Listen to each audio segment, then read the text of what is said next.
Okay, welcome back.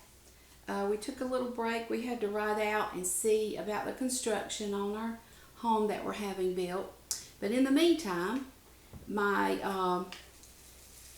sourdough ball here has been rising in the oven with the light on. It's about double in size, but I'm going to go ahead because you have to proof it a second time when you do your rolls.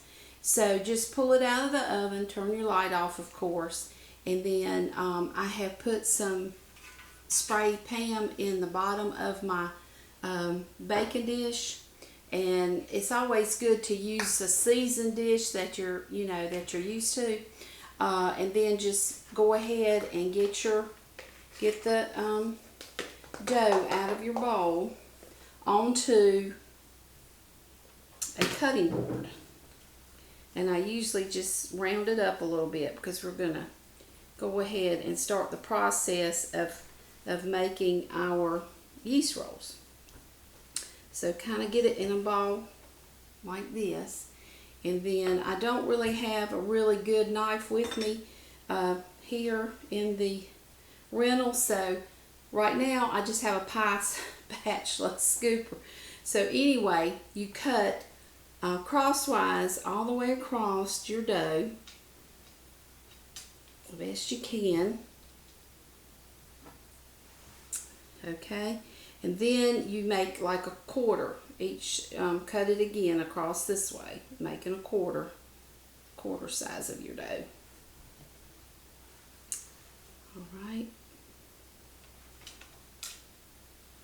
All right, and then you have to thirds on each one of the quarters. You do a third. So you just take your cutting utensil and cut 3 out of that quarter. 1. You only make 2 cuts, but it makes 3 different dough pieces. You can see that it has risen and it's starting to get when it rises like that, it gets a little bit, not gooey, but a little softer. So just cut those like that.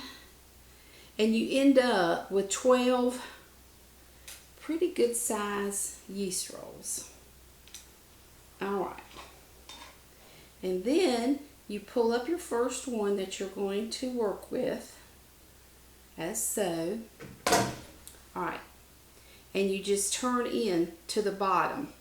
You just take your yeast and you turn your dough, and as you're rounding off the top, you just keep turning your dough in so that it forms a ball and has completely come together at the bottom. And you just put it right there on your pan, and you do another one. You see how I just turn that point in? They're rising really, really quick today, so that's really good. I hope that you're learning how to do this. It's not as hard as what everyone seems to make it or think it is.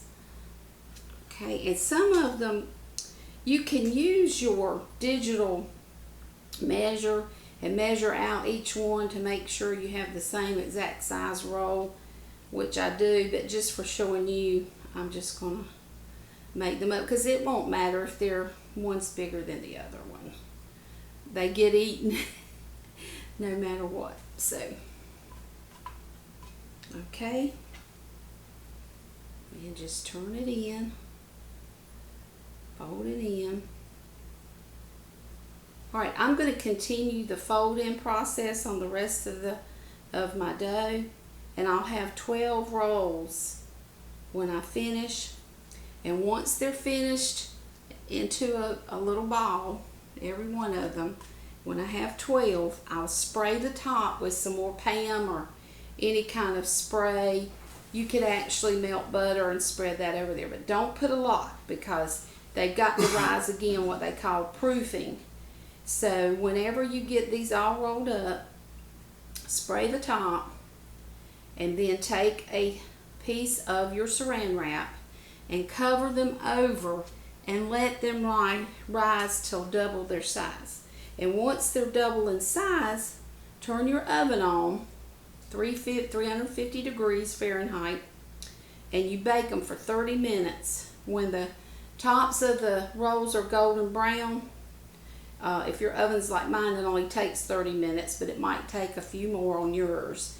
And you just, once you get them golden brown, you take them out, and then you pour melted butter over the top, and you're ready to eat your yeast rolls.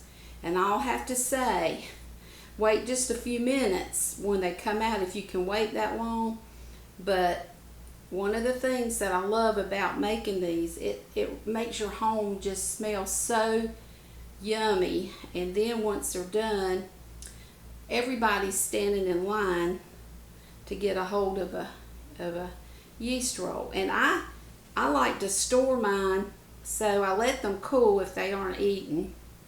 I'll let them cool, and I'll get a gallon Ziploc bag and put them in it, but make sure they're cool as possible, and put them in the refrigerator. And then in the mornings, if you want a roll or whatever, you can take it out and pop it in the microwave, 10-15 seconds at the most, and it tastes almost the same as it does when you first make them up.